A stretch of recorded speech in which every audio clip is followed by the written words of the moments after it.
The psychological concept of envy. What is that? I keep putting myself in the mind of Hitler, I guess. That has nothing to do, it doesn't have to do with Jews or Slavic people. Does it have to do with specific amorphous other in his mind that he's envious of? I think it has all to do with him. All to do with him.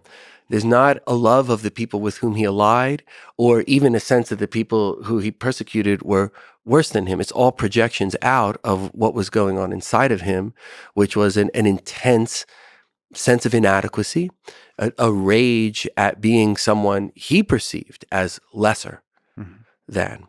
That's the difference between, so we can define words in different ways, even within psychology, but let's say we take the definition here of sort of jealousy as being sort of benign, right? The idea that, I might see something that you have that I don't, and I might think, I'd like that. Maybe I'll work harder to get it, right? Or maybe I can't get it. Maybe it's that you're younger than I am. They say, okay, you have that and I don't. I mean, I have other things too. I'm okay anyway. But I might want those things, but it's very benign, the jealousy. I'd like to be younger. I'd like to be richer, whatever it is that we people think, right?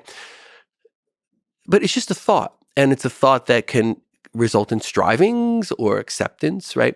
It's very, very different. It's completely different than envy, which is destructive. It's the thought of, I see something that you have that I don't have, right? And instead of me working for it or accepting that I don't have it, what I'd like to do then is bring you down, take you down to where I am, and then I'll feel better, right? Because from the perspective of envy, it is all relative. So is jealousy a kind of, is it, because he said completely different, but is jealousy potentially like a gateway drug to envy?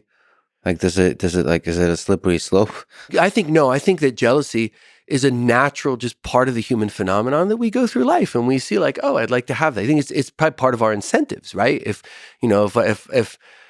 I'm farming and I have one row of crops and I look over and I see that you're working harder and you have two, and I'd like to have two, that can make me work harder to have two. You don't think it's a slippery slope from one to the other? To at first you're like, I'd like to work harder, but then you keep failing and the weather sucks and you keep failing and the other person becomes more successful. Plus he's got a new hot wife now. There's a nice tractor. The field is all working. And then you get this idea that, you know what, I'm going to steal all his stuff. I'm going to murder him. And that, don't you think that's just like a leap No, I actually of think the same no. phenomenon? No, because I think there are things that are in us as humans, right? So the things that just by being human, like we can, for example, feel compassion, right? We can feel interest, right? We can feel jealousy in that benign sense. Like it's all part of just being human. If we start going from, hey, you have more crops than I have, and now it seems like actually I have a better life in a lot of ways than I have, I'm going to kill you. That is not a progression of something benign, right? That is. But wait a minute. But that is a human leap of the same thing, isn't it? Because you're drawing a line, stuff. You're saying like this human stuff. It's regular life. It's benign, but it feels like this benign thing is just a low magnitude thing version of the thing that's not benign. Like there's probably a gray area where it stops being, but like jealousy, you can have like healthy jealousy. You can have a little bit slightly unhealthy. That's I think Jealous Guy, this John Lennon song that I love, is just beautiful. I mean, there's like this jealousy inside relationships can make you feel like could take your minds in all kinds of silly directions, and it's crazy. But like it feels like that's a next door neighbor to like being really crazy and toxic and all that kind of stuff inside relationships. And then that feels like a next door neighbor. It's like an apartment building. That feels like a next door neighbor that eventually gets to Hitler with envy and resentment of an entire population of people. You're right in that there's a causal, there can be a causal chain, right? Like if I'm not feeling jealous, maybe I won't ever feel envious, right? So you can see, okay, so it can kind of lead to, it can open gates to, how much do I dislike that you have things that I don't have, right? So yes, in that sense, and I think this is the part that I think is so important, that I think there is a disjunction, right? There's an asymptotic shift, right, from one thing to another, because now you're speaking my language mathematically. Yeah, asymptotic leap. Yep. Yes, it's a way to convey, right, something that's entirely different. Because if I start thinking, I'm not going to try and make things better, right? I'd like instead to harm you. That's qualitatively different. Oh, it's almost like, you know what it is? It could be, I don't know what you think about this, but it's in which direction your motivation is pointing. So if in the response to the feeling of jealousy, your sort of the motivation says, okay, I understand this feeling, I want to do less of it. I think there must be a threshold to which you actually want to do more of it. Like it becomes a vicious downward cycle. So that's what envy becomes. Like the first feeling, this idea that I'm going to kill the farmer, Right. turns into like more and more and more, and you can't sleep, and you're visualizing the farmer, and it becomes the devil, and like you have this very, it's basically a thing that builds into the negative direction versus Right. returns to the stable center. Yeah, now a person is cultivating evil. Yeah. Right? They're saying, hey, there can be seeds of evil in all of us. Let me take that seed out, dust it off, plant it, nurture it, Yeah. right? And then grow that seed of evil, which will affect all other parts of the person's life, right? They won't behave the same towards others in their life. They'll become different as they nurture fantasies of evil, as they begin to create inside of themselves the motivation and the will, right, to enact evil, right? I mean, the Hitler analogy would say, look, you take someone who had a bad childhood, right, who like was not loved, who was taught and told that he was less than. Okay, like that. We know that happens. I mean, that's why child abuse is so evil, right? It's telling children the worst possible wrong lessons, right? They're not good enough. They'll always be hurt. They can't keep themselves safe. They don't deserve safety, right? So then you take someone who then nurtures that seed of evil, which is a choice. And this is why I can't paint well enough and no one appreciates me and I don't like how I look and I don't fit in with the people I want to fit in with, and then and on and on and on and on and on. And there's a hatred of self through that lens of misery, of just being repulsed by the self. But that's unacceptable to the self. So, it has to be someone else's fault, right? It's not my fault. Whose fault is it, right? And then you see en masse the inaction of evil towards groups of people who somehow in this person's mind, right, are responsible for his misery. And there's the justification of evil, and then all the, whether it's this will be better for the economy, this will be good, this will be that, like that's all lies built to justify the evil. Those are surface level narratives. Yes. And the envy is the deep down mechanism that enables. And that's the endpoint that's being served. What's being served is destruction, right? Which is why it always brings more destruction, right? I mean, how many times do wars that were started for purposes that we would look and say, like, those were evil purposes? Like, how many times does good come of that? Even we look at the modern world, what comes of it is more evil, is more destruction. Hitler's outward destruction eventually came inward, and, you see pictures of what Berlin looked like after the Second World War, right? It wasn't just destruction perpetrated outward, as awful as that is. It's catchy. Right? Like people used to worry if during the time of the Manhattan Project, right? If you start this chain reaction, will you blow the whole world up, right? Or will it stop within this bomb or not?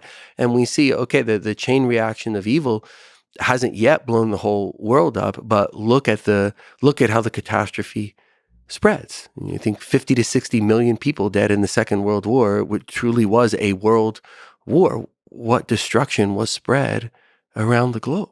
And this is something that can't be stopped once the chain reaction starts. Like if Hitler was successful, like it would just keep going. If he had been, think about it, on his personal psychological level, I mean. Right, because if we think from the perspective of destruction, success would have led to the need to conquer more. Then there's factions and infighting, and then eventually you get the same mass destruction, right? And never does the inaction of evil satisfy what the person is initially seeking. Like people want to feel better about themselves, right? Like Winnicott, who was a British pediatrician who wrote about children and adults from very deep perspectives. He wrote about the idea of good enough, right? And you can sort of extrapolate that to like, we all want to feel good enough, like not just limp over the line good enough, but I want to feel good enough that I'm a decent person in the world and like what I do matters. And, I can have an impact on people, and people can like me and care about me. It's there's a simplicity there that people want,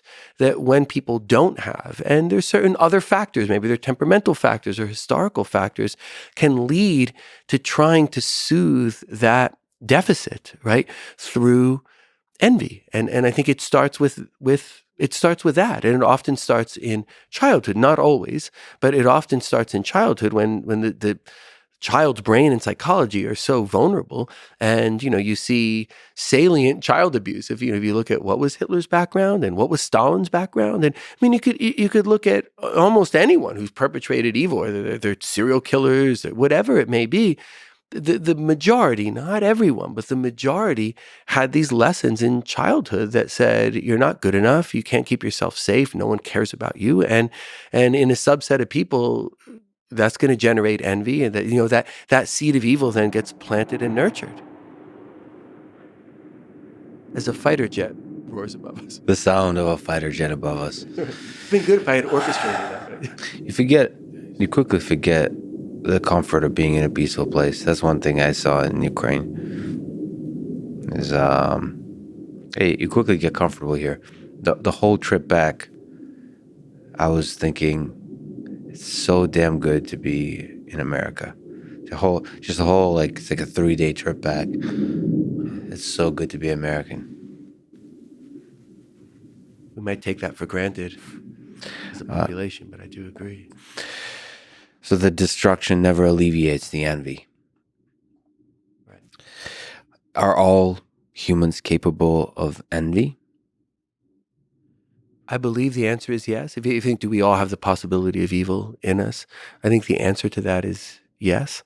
But we have free will. We have choice. We can choose what we do with that, which is why just because someone is a sociopath, for example, it doesn't mean that they're not responsible. I mean, our medical legal jurisprudence, right, has absolutely borne that out. That legally, medically, we think, okay, if we're responsible, presuming we're healthy, we're not unhealthy in other ways that eliminates our ability to be circumspect, but that we're responsible for what we do and don't nurture inside of us. I mean, there are plenty of things we could decide to nurture anger and hatred about. I could think of slights, difficulties, whether it's something someone else has done to me, or I could blame fate, or I could be mad at God or the world. We can all make those choices, and we're responsible for them, or for recognizing things in us that are like, oh, I too have that in me, but I don't want to nurture that. I don't want to foster that. Or do I choose to nurture and foster that? And I think ultimately, a subject of Hitler as evil, if Hitler had kept winning and winning, right, I think ultimately he would have been the only person on earth, right? And I really do believe that ultimately everything else would be killed, because it's such destruction, right? Destroy everything, right? And probably when that didn't work, then there's the destruction of the self, right? Because nothing soothes envy that is stoked by the sort of flames of evil. And what you see is more and more anger and more frustration, which is why I really do believe someone like that, who nurtured evil in themselves that way, ultimately would destroy. They'd be like him and one other person, then he'd kill the other person. I think that's really powerfully said. But even just to return to the jealousy versus envy, I still think that it's the same flame. And envy is just the bigger version of it. So I think in my own personal life, I've felt jealousy towards others. Like you said, like, oh, this person has a cooler thing, trinket, whatever trinket I cared about. And usually it's when somebody's really close to the trinket you're building. And I early on, like in my teens, I realized that just empirically speaking, that jealousy over a period of a week just doesn't feel good. Mm-hmm. And it's not productive. It doesn't help me build a better trinket. Or it does if I turn it not into jealousy towards another person, but into a love for building a better trinket. It's like, oh, cool. Almost, you know what, like proactively speaking, And later in life, like people like Joe Rogan actually have been really powerful in this for me, just as a fan of his, to celebrate other people. So it's almost as opposed to ignoring that other person with a cool trinket, it's like celebrating their awesomeness in my Yeah. mind. Like Yes. just saying how awesome that humans are able to do that. And actually just how awesome is that exact person at being able to do that. Yeah. And that somehow made me more capable to build my own trinket better. Yes. And it feels good also. Happy, like it Yes. makes me feel happy. And now you're not jealous anymore. You're not jealous anymore. Right. So Yeah. that's why I think jealousy is different, right? Because you're saying there's a week of jealousy, like, I don't like this, right? I don't like, but if you take that in a way that says, wait a second, actually, this is awesome. This is fabulous. And this person did this. That person's awesome, right? Then what you're not raining on anyone's parade, right? And in not doing that, even inside your own mind, you gain a greater cognizance of your own capability, right? Well, if he can do that or she can do that, why can't I too? Like I want to make the better trinket too, right? Yeah. Now you're thinking creatively. Nowhere in there was the emergence of evil. I just disagree with that. I think there was a choice made where I looked at if my life was darker, more difficult, I think it has nothing to do with the actual little flame of jealousy I felt. I think it has to do a lot more with the other context. If my life were more difficult, there was more abuse, there was more challenges, I think that decision, I could have made that decision in a different direction. Yes. Maybe, I don't know. Yeah, you've written brilliantly about trauma. If there's a bit more trauma as the background noise of my decision making, I would be more likely to not be able to pull away from the gravitational field of that jealousy, and it would build and build and build and build. So I think, not to disagree with a brilliant person, but like I feel like that flame has the capacity to engulf the whole world. I guess the initial flame of jealousy, the little bit, like especially the younger you are, it's almost like a habit that you get to build in either direction. Because I've early on built the habit of saying, I'm going to channel that jealousy into productivity and into celebrating other people, and that jealousy disappears. That was like a little discovery for me. I discovered that. I get it. That doesn't come. Nobody tells that to you. You kind of discover that little thing. I could have easily not discovered it.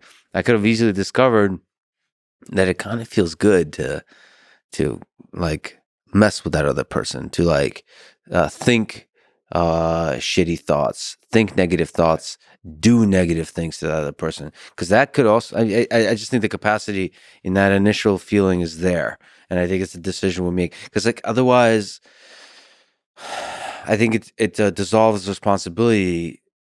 Like, well, surely I'm not Hitler, therefore this jealousy is normal. No, I just feel like every jealousy has the capacity to turn into maybe not Hitler, but a toxicity that destroys in a small way in your own little private life, but it could destroy. I agree that jealousy can bring us dangerously close to envy. I mean, maybe let's see if a heuristic we could agree on, right? Yes. Let's see. So let's say, okay, if we look at the terrain of the mind as geography, right? So if I'm feeling happy, satisfied, proud, like I'm pretty far from envy land, right?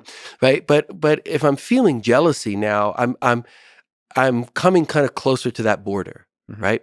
And I think it's a big thing to go over the border, right? Sure. That the border isn't a gray area, right? There's a border to go over.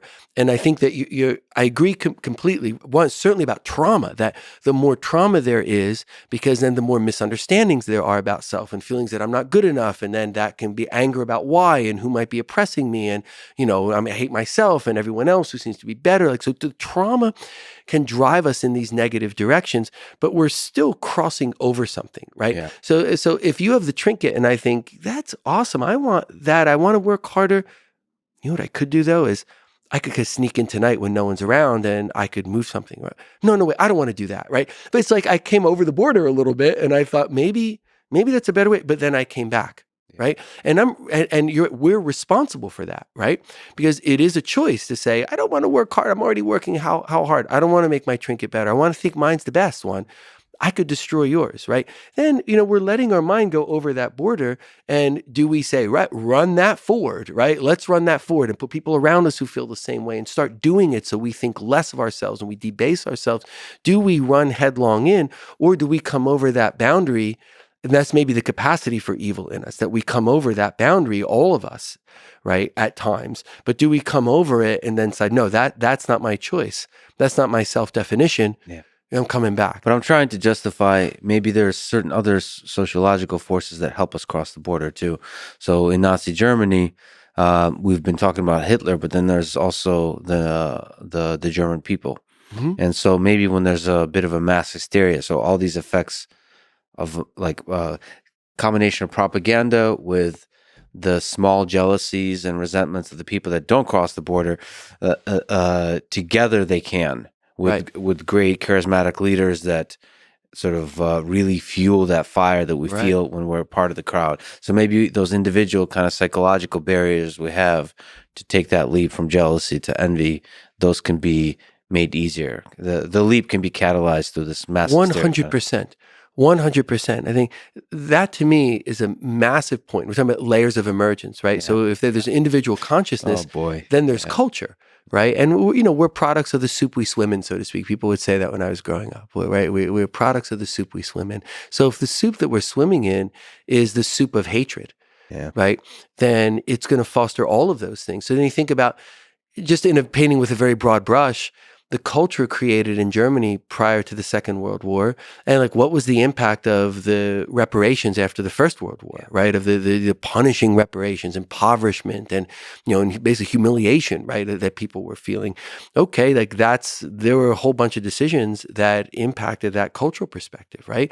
Then there must have been aspects, just like I see in many ways parallels in America now, of what are our standards for what we're communicating to others, right? How is the media deciding like what's real and what's not real, what's true, what's not true, what's hatred that is only going to do evil versus what's hatred that's okay because I might sell something by putting it out there. I mean, we know that was going on in Germany during the rise of the Nazis, and I think there's a parallel to do we value truth? Can we stand together and say no matter how much I might disagree with you politically, right? We can still understand like that there's right and there's wrong, right? There's truth and there's lies, right?